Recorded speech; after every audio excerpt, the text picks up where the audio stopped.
अस्सलाम वालेकुम। आज हम इस वीडियो में home thoughts from abroad Robert browning की पोइम को पढ़ेंगे। रॉबर्ट ब्राउनिंग ने शादी की एलिज़ाबेथ बैरेट ब्राउनिंग के साथ, और एलिज़ाबेथ बैरेट ब्राउनिंग के भाइयों को और उनके वालिद को बिल्कुल भी ये पसंद नहीं आया कि उन्होंने क्यों रॉबर्ट ब्राउनिंग से शादी की। तो एज़ अ रिज़ल्ट ये दोनों इंग्लैंड छोड़ के इटली चले गए और इटली में अपनी ज़िंदगी गुजारी। इटली में अब रॉबर्ट ब्राउनिंग इंग्लैंड को याद कर रहे हैं और सोच रहे हैं कि इंग्लैंड में इस टाइम अप्रैल का वक्त होगा और इस तरह से पत्ते निकले हुए होंगे, ये वाला परिंदा यहाँ पर घोंसला बना रहा होगा।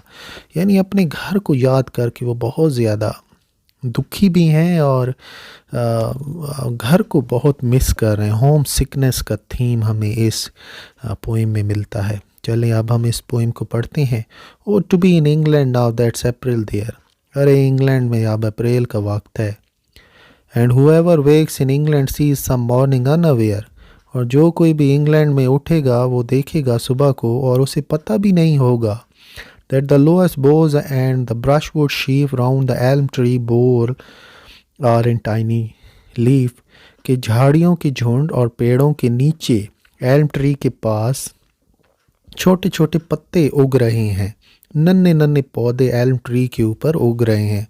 उसे पता भी नहीं होगा, यानी वो ज़िंदगी में इतना मसरूफ़ होगा, उसको बिज़नेस की जॉब की टेंशन होगी, उसे पता ही नहीं होगा कि बाहर तो भाई बाहर आ गई है।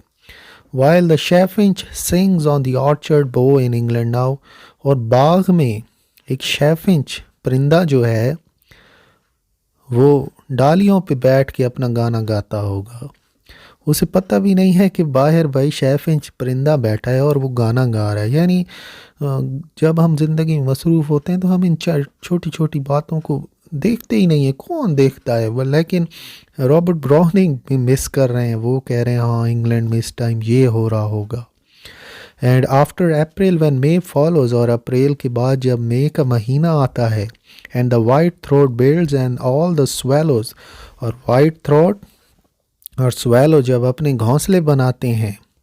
Hark where my blossom pear tree in the hedge leans to the field and scatters on the clover, और जहाँ पर मेरा खिला हुआ आड़ू का दरख्त होगा झाड़ियों में, वो झुक जाएगा मैदान पर और फैल जाएगा क्लोवर ट्री के ऊपर।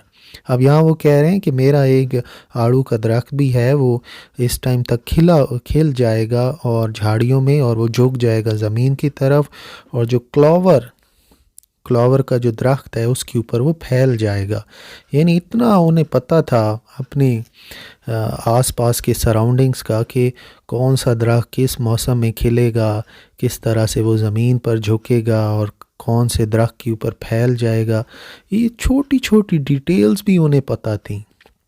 इससे ये बात साबित होती है कि कितना ज़्यादा वो मिस कर रहे हैं, कितना ज़्यादा अपने इंग्लैंड में जो इनका घर था उसको याद कर रहे हैं, और कितना अफसोस इनको हो रहा है कि काश मैं अब वहाँ पर होता। Blossoms and due drops at the bent spray H, उस दरख्त के किनारे पर फल हैं और शबनम के कतरे हैं। और ये कहता है कि वो जो दरख्त है वो खिला हुआ भी है, उसके ऊपर शबनम के कतरे भी हैं। तो चलें अब हम नेक्स्ट पढ़ते हैं इस पोएम को। That the wise thrust he sings each song twice over, और ये वाइज थ्रश एक परिंदा है जो कि अपना गाना 2 दफ़ा गाता है।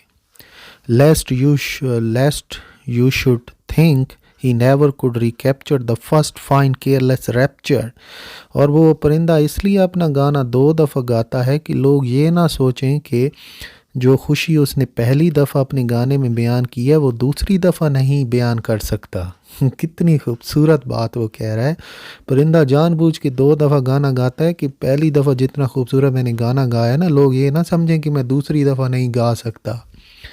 एंड दो the fields look rough with होरी ड्यू, जबकि मैदान जो है वो भूरे शबनम की वजह से रफ लग रहे हैं। All will be gay when noontide wakes anew, और सारी चीज़ें तरोताज़ा लगने लगेंगी जब दोपहर का वक्त आएगा। गे का मतलब है खुशी खुशगवार खूबसूरत। The buttercups the little children's dower far brighter than this gaudy melon flower. और बटर कप्स के जो फूल हैं जो कि बच्चों के मन पसंद होते हैं, जो कि बच्चों को बहुत पसंद होते हैं, वो बहुत ज़्यादा चमकदार है इस चमकीले मेलन के फूल के साथ। अगर इसका मवाजना करें ना तो बटर कप बहुत खूबसूरत और चमकदार लग रहा है इस चमकीले मेलन के फूल के मुकाबले में। गॉडी का यही मतलब होता है चमकीला। तो चलें अब हम समरी कर लेते हैं इस पोइम की। तो पोइट इंग्लैंड को याद कर रहे हैं और कहते हैं इंग्लैंड में इस टाइम अप्रैल होगा, एल्म ट्री के ऊपर नन्हे नन्हे पत्ते आ चुके होंगे, शेफिंच गार्डन में अपना गाना गा रही होगी। मई के महीने के बाद वाइट थ्रोट जो है वो अपना घोंसला बनाएंगे। पियर ट्री है जो कि ज़मीन के खेत के अंदर झुका हुआ है। वाइट थ्रश जो है वो अपना गाना 2 दफ़ा गाता है। जो मैदान है वो रफ़ लगते हैं शबनम के साथ, और बटर कप्स जो हैं वो बहुत खूबसूरत नज़र आ रहे हैं जब हम इनका कंपैरिजन करते हैं मेलन फ्लावर के साथ। चलें, तो ये थी होम थॉट्स फ्रॉम अब्रॉड। बहुत ही खूबसूरत और थीम है, और होम सिकनेस का इसके अंदर मेन थीम था।